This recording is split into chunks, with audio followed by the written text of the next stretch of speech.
मेरा नाम विजय गुप्ता है और मैं भरतपुर राजस्थान का रहने वाला हूँ। मैंने 16 साल की उम्र में महाराज की सेवा की। अब मेरी 66 साल की उम्र है। महाराज के शरीर छोड़ने के बाद मेरी 86 में शादी हुई। जो मेरी पत्नी बड़ी धार्मिक विचार की है और मेरे 2 बच्चे हैं और दोनों इंजीनियर हैं। ये मेरे ऊपर बाबा जी की बहुत बड़ी कृपा है। आगे क्या है कि हमारा सारा परिवार महेंद्र महाराज के भक्त थे। तो मेरे भाई साहब वगैरह सारे हेड़ा खान जब बाबा प्रकट हुए तो आए थे। मैं नहीं आ पाया। तो जब महाराज वृंदावन आए तो उन्होंने मुझसे कहा कि भाई बाबा प्रकट हुए हैं और तुम जाके दर्शन करो। मैं उस टाइम 9th क्लास में पढ़ रहा था। मैं बाबा के दर्शन करने वृंदावन आया। ये मेरी उनसे पहली मुलाकात थी। जब मैंने वहाँ देखा काफ़ी लोग वृंदावन में इकट्ठे हुए थे, महेंद्र महाराज के काफ़ी भक्त लोग आए हुए थे। तो सबसे पहले जिस दिन मैं पहुँचा उस दिन एक विचित्र घटना घटी। मैंने देखा कि महेंद्र स्वामी के पिताजी, जिनकी उम्र करीब 96 साल थी, वो दरभंगा से आए। उससे पहले मैं ये बताना चाहता हूँ कि महेंद्र स्वामी की डेथ 69 में हुई थी। तो लोगों ने देखा उनके वृंदावन में दाह संस्कार के टाइम उन्होंने चिता से उनका हाथ निकलते हुए देखा। लोग उनको अम्बा का अवतार मानते थे। उन्हीं की कृपा से हेड़ा खान बाबा प्रकट हुए। तो महेंद्र स्वामी शरीर छोड़ने से पहले अपने पिताजी से मिलने दरभंगा गए। तो राम गोपाल जी पोस्ट मास्टर जो वृंदावन में उनके साथ गए। तो वहाँ उन्होंने देखा कि जिस घर में पिताजी रहते, महेंद्र स्वामी वहाँ पहुँचे तो उन्होंने वहाँ अपने जो केयर टेकर था उससे कहा पिताजी हैं। उन्होंने पूछा उनका नाम लेके, तो उन्होंने कहा यहाँ तो अभी है नहीं। तो उन्होंने नीचे वहाँ की रज लगाई जमीन, मतलब मकान के बाहर, और प्रणाम करके वापस चल दिए। उसके बाद वापस चलने के बाद महेंद्र बाबा 30-40 किलोमीटर दूर आ गए। जब उनके पिताजी घर आए तो उनके केयर टेकर ने कहा कि महाराज इस तरह एक वो आए थे, पता नहीं क्या बात है, और आपका नाम पूछ के चले गए। तो वो बड़े सिद्ध पुरुष थे महेंद्र महाराज के पिताजी भी। उन्होंने कुछ आह्वान किया और आह्वान ऐसा किया कि 40 किलोमीटर दूर गाड़ी जाके वापस लौट के वहीं वापस आ गई। और आके जैसे ही दरवाजे पे पहुंचे तो उनके पिताजी बाहर खड़े थे। तो उन्होंने कहा महेंद्र, आपने ये नहीं बताया कि तुम आए हो। उन्होंने कहा पिताजी मैं आपके दर्शन करने आया हूँ, मुझे आपका आशीर्वाद चाहिए। और इतना कह के 10 मिनट रुकने के बाद वो वापस वृंदावन आ गए। ये सारी बात मुझे राम गोपाल जी ने वहाँ बताई। उसी दौरान देखा कि महेंद्र स्वामी के पिताजी वहाँ वृंदावन आए। उनको पता चला कि मेरे बेटे की गद्दी पर कोई संत आए हैं। तो वहाँ जब पहुँच के उन्होंने महाराज की, जब सारे भक्त लोग महेंद्र महाराज के शिष्य थे, उनको प्रणाम किया। तो उन्होंने कहा कि कौन संत आए हैं जो मेरे बेटे की गद्दी पे आए हैं। तो महाराज तखत पर ध्यान में बैठे थे। तो उन्होंने दूर से खड़े होकर अंगूठे पर उड़द का दाना रख के महाराज की तरफ फेंका। 10-15 दाने उन्होंने फेंके। फेंकने के बाद कुछ भक्त लोग वहाँ खड़े थे, कुछ दिल्ली के लड़के थे। उन्होंने मजाक मजाक में उनसे कहा कि आप ऐसा क्यों कर रहे हो, इससे क्या फ़र्क पड़ेगा। तो उन्होंने कहा कि मैं ये देख रहा हूँ ये संत असली है या नकली। तो उन्होंने कहा महाराज ये कैसे पता लगेगा। तो बोले, मैं भी खड़ा था वहाँ। तो उन्होंने कहा देखो ये पागल बाबा की तरफ से जो जीप आ रही है, मैं एक उड़द का दाना सड़क पे फेंकूंगा, ये जीप मंदिर से आगे नहीं जाएगी। उन्होंने कुछ करके जैसे ही उड़द का दाना बाहर फेंका और उन्होंने कहा आप लोग शांत रहना, किसी से कुछ मत कहना। और जीप जैसे ही मंदिर के करीब आई, उसका बीच का एक्सल बड़ाक देसीना टूट गया। तब उन्होंने कहा ये संत अगर नकली होता तो तखत इसके ऊपर होता, तखत के नीचे ये होता। उसके बाद उन्होंने महाराज को जाके प्रणाम किया और प्रणाम करने के बाद उन्होंने अपने महेंद्र महाराज के भक्तों से कहा कि मेरे बेटे की गद्दी पे आया है तो कोई बिरला ही आया है, और प्रणाम करके वो वापस चले गए। महाराज वृंदावन के बाद मेरे भाई साहब के घर, चित्तरंजन लाल जी के घर भरतपुर आए। वहाँ 3 दिन रुके, जहाँ मैंने उनको देखा कि जल से भी हवन करते थे, लोग ध्यान बहुत लगाते थे। हवन के बाद जो उसकी भभूत आती थी, बहुत से लोग आते थे कि महाराज हमारी आँख ठीक नहीं है और हमें तकलीफ़ है, तो वो अपने हाथ से भभूत लगाते थे और कईयों को इस तरह का मतलब बहुतों को फ़ायदा हुआ। और जैसे ही मैं वहाँ जब उनसे मिलने गया तो मेरे भाई साहब ने मुझे परिचय कराते हुए कहा कि साहब ये मेरा छोटा भाई है। तो उन्होंने मेरा हाथ पकड़ा और मेरी आँख में भभूत डाल दी। अब मेरी आँख तो ठीक थी, मुझे जब भभूत डाल दी तो मुझे बड़ा गुस्सा भी आया, क्यों एक उम्र ऐसी, मैं चिल्लाने लगा कि मुझे कोई तकलीफ़ नहीं है महाराज, आपने क्यों है, और मुझे काफ़ी गुस्सा सा आया। तो वो हंसते रहे यूँ करके। करीब 20-25 मिनट बाद मेरी आँख खुली। उसके बाद मैंने देखा थोड़ा सा मुझे राहत थी और मैं थोड़ा बाबा से दूर रहने लगा। दूसरे दिन हवन के बाद जब मैं उनको प्रणाम करने गया तो उन्होंने मेरा हाथ पकड़ा और ज़बरदस्ती मेरी आँखों में फिर भभूत डाल दी। और फिर जैसे ही मैं थोड़ा सा चलने लगा तो उन्होंने मेरा हाथ पकड़ा और तख्त के नीचे मेरे पास बैठा लिया। मैंने देखा जैसे ही आँख बंद थी मेरी तो चारों तरफ रोशनी रोशनी दिखने लगी, और एक ऐसी रोशनी देखी जिसमें बाबा बैठे थे। और मैं, उम्र बहुत छोटी थी, मैं बहुत डर गया।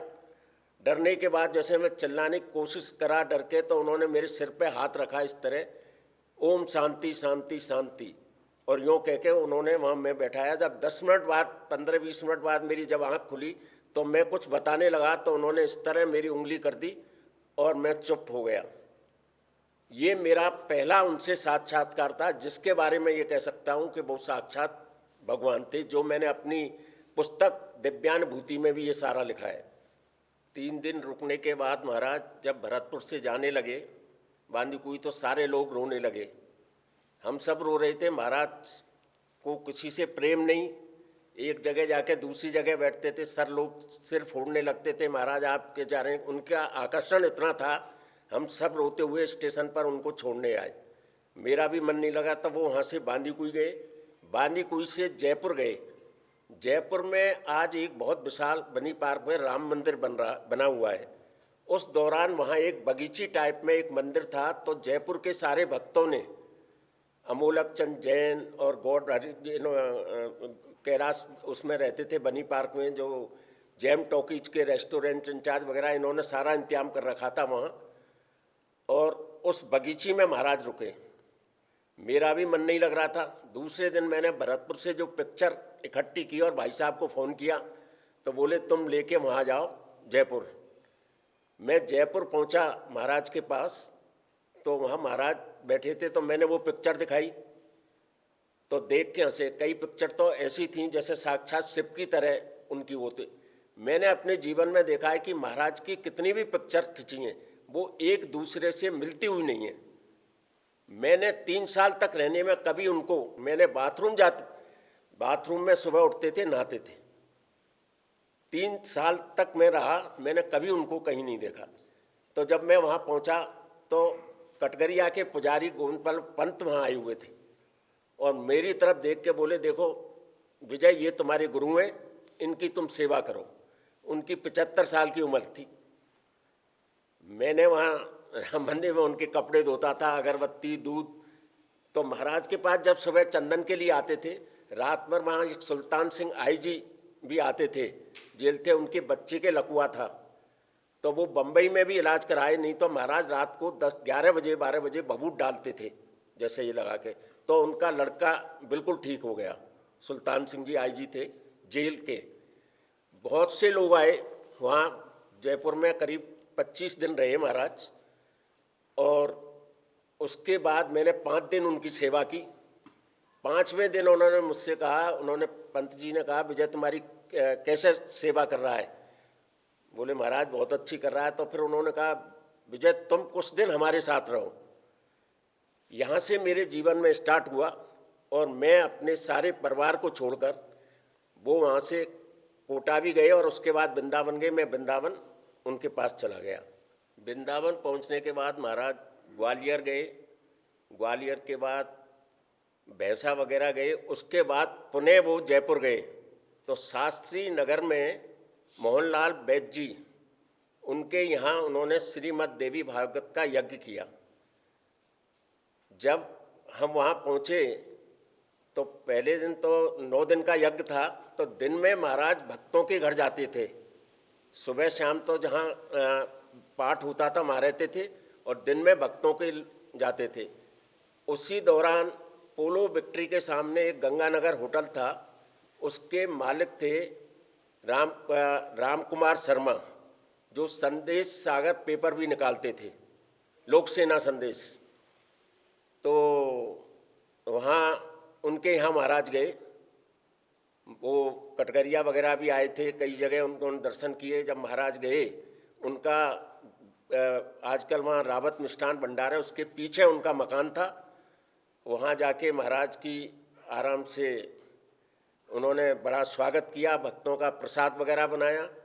तो हमारे जो शास्त्री थे विष्णुदत्त जी, जो इस संप्रदाय के आचार्य भी थे, उन्होंने बहुत ग्रंथ लिखे हैं और उनको काल भैरव की भी सिद्धि थी। तो वो मुझसे कहने लगे, बेटे तुम जरा बाबा के पास खड़े रहना, मुझे ऐसा लग रहा है कि यहाँ कोई तंत्र का प्रयोग कर रहा है। मैं बड़ा चक्कर में पड़ गया। महाराज के फल फूल वगैरह मैं ही हटाता था, जो भी चढ़ता था महाराज बैठे रहते थे। तो मैंने देखा जब 5 बजे चलने से पहले 4:45 बजे एक लड़की आई वहाँ, बाद में उसका मैंने नाम पता लगाया, द्रौपदी था। उसने एक इत्र फोए में लगा के लकड़ी के में महाराज की तरफ यूँ पेश किया। तो शास्त्री जी ने मुझे इशारा करके कहा तुम इसको ले लो। मैंने जैसे ही उसको लिया तो मेरा हाथ झनझनाने लगा। तो शास्त्री जी ने मेरे हाथ से लेके एक फूंक मारी और मंत्र हुआ था, उसमें चिंगारी से निकली और खिड़की से बाहर फेंक दिया। अब फेंक दिया तो कोई बात नहीं, हम वापस शास्त्री नगर आ गए।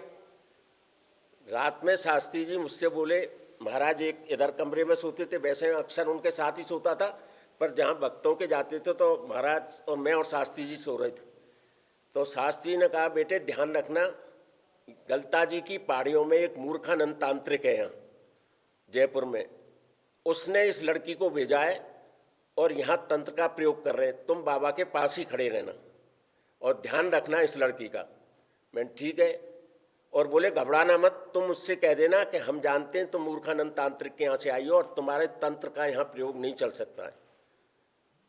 दूसरे दिन माहेश्वरी जी डायरेक्टर थे इंडस्ट्रीज, उनके यहाँ महाराज गए। अब जब वहाँ पहुँचे तो प्रसाद वगैरह जब पाने के बाद वो लड़की वहाँ आ गई। महाराज कमरे में विश्राम कर रहे थे, मैं कमरे के बाहर बैठा था। वो कभी इधर जाए, कभी उधर जाए, इधर जाए। मैंने उससे कहा, मैंने कि मैडम आप आराम से बैठो, आप बाबा जब निकल जाएं कमरे से तो आप प्रणाम कर लेना या मिल लेना। तो वो मुझसे छूटते ही बोली, पहले ये बताओ, जब मैंने कल उनको वो दिया था इत्र तो आपने क्यों लिया? तो मैंने कहा कि भाई जो महाराज को चीज़ चढ़ती है उसको मैं ही लेता हूँ, मैं सेवक हूँ उनका, मेरा काम करने का है। बोले तुमने ठीक नहीं किया। मैंने कहा मैंने ठीक किया या गलत किया, पर मैं ये जानता हूँ तुम मूर्खानंद तांत्रिक के यहाँ से आई हो और यहाँ तुम्हारा तंत्र का प्रयोग नहीं चल सकता। तो उसने छूटते ही मुझसे कहा, अगर तुम ये जान गए मैं मूर्खानंद तांत्रिक के यहाँ से आई हूँ तो मैं तुम्हें जयपुर से जिंदा नहीं जाने दूंगी।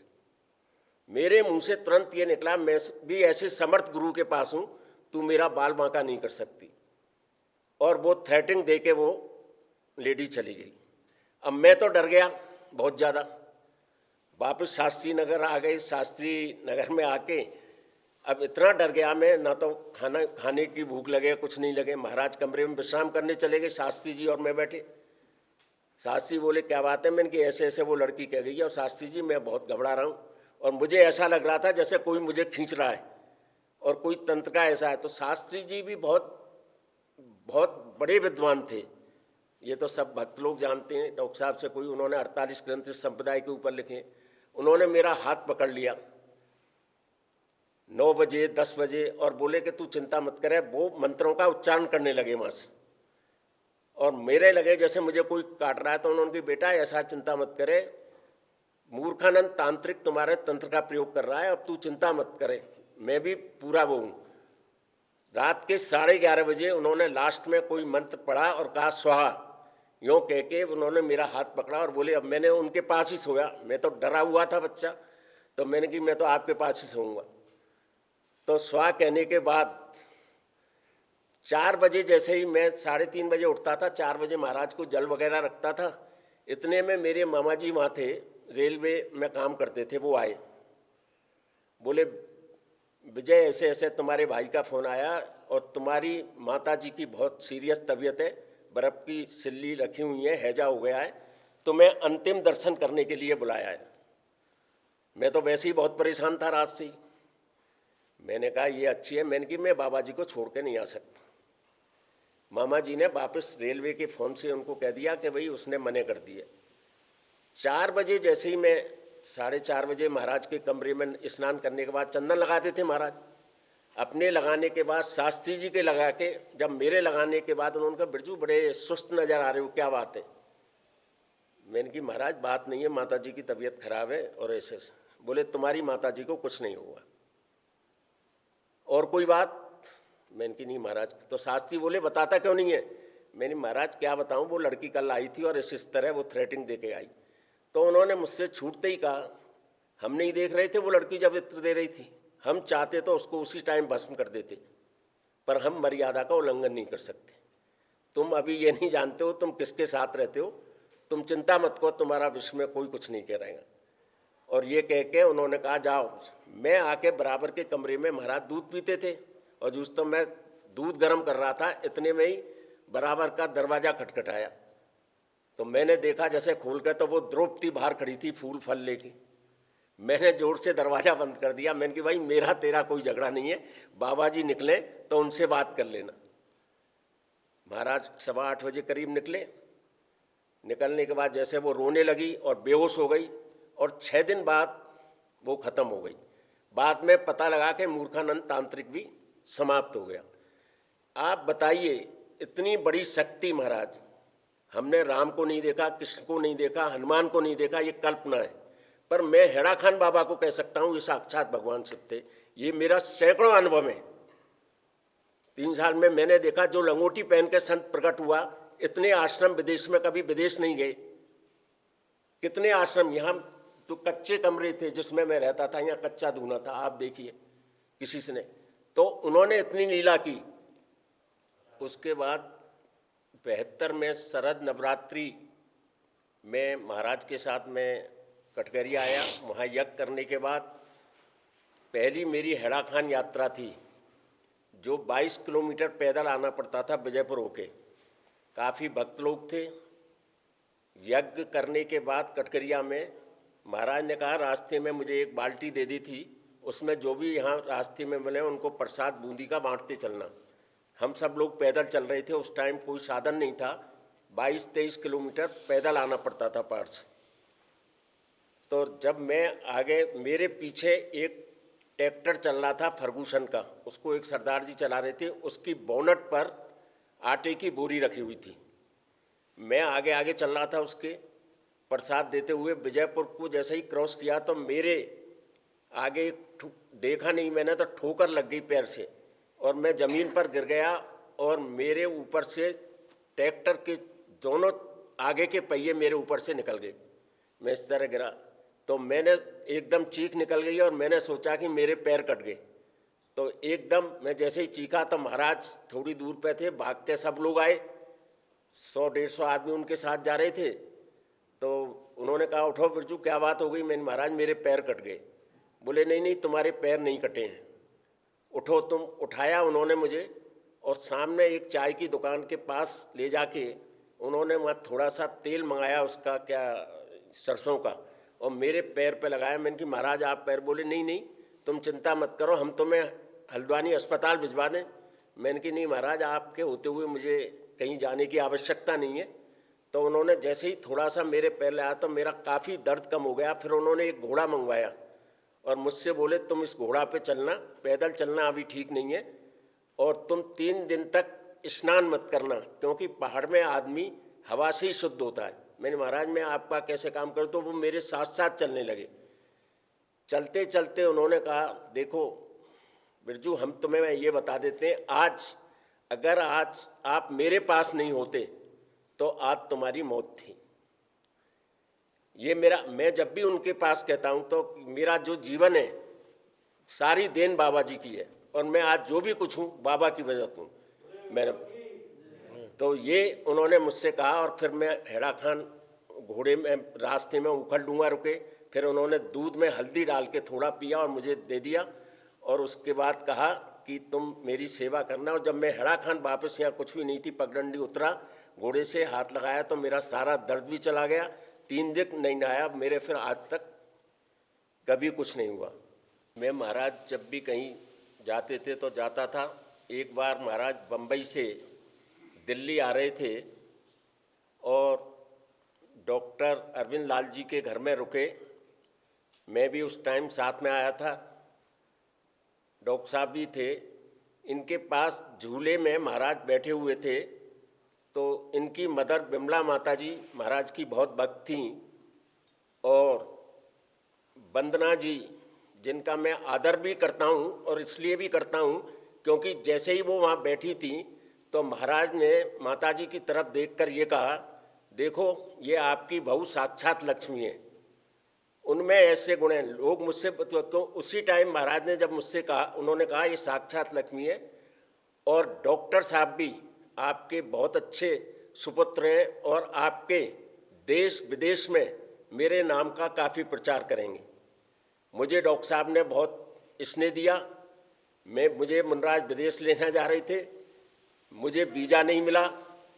अब डॉक्टर साहब इतने समर्थ हैं, उन्होंने नटवर सिंह जी को फ़ोन किया जब विदेश मंत्री थे, और मुझे चिट्ठी लिखी। अब आप देखिए, मैं राजेश पायलट जी के साथ रहता था, उन्होंने डॉक्टर साहब ने फ़ोन किया नटवर सिंह जी को और बोले कि इस तरह ये चिट्ठी है, इसकी वीज़ा में मदद करो। मैं नटवर सिंह जी के यहाँ गया, डॉक्टर साहब का रेफरेंस दिया मैंने, और मुझे वीज़ा लगा मेरा, और मेरे विदेश जाने का मौका मिला, जहाँ डॉक्टर साहब ने मुझे अपने भाई की तरह बहुत स्नेह दिया। और आज मैं जो देख रहा हूँ, जो बाबा ने कहा है, जिस तरह डॉक्टर साहब अब बन के इस आश्रम को अनुशासन और उसमें चला रहे हैं, और बड़ी शालीनता से, तो मुझे मेरी आत्मा बाबा के टाइम से आज बहुत प्रभावित है। और मैं चाहता हूं कि डॉक्टर साहब खुद भी समर्थ हैं, देश विदेश में बाबा का नाम हो। जैसे अब ये पहली बार लाइव हो रहा है, विदेश में दिखा रहे हैं, आज तक कभी डॉक्टर साहब सभी जगह महाराज का प्रचार कर रहे हैं।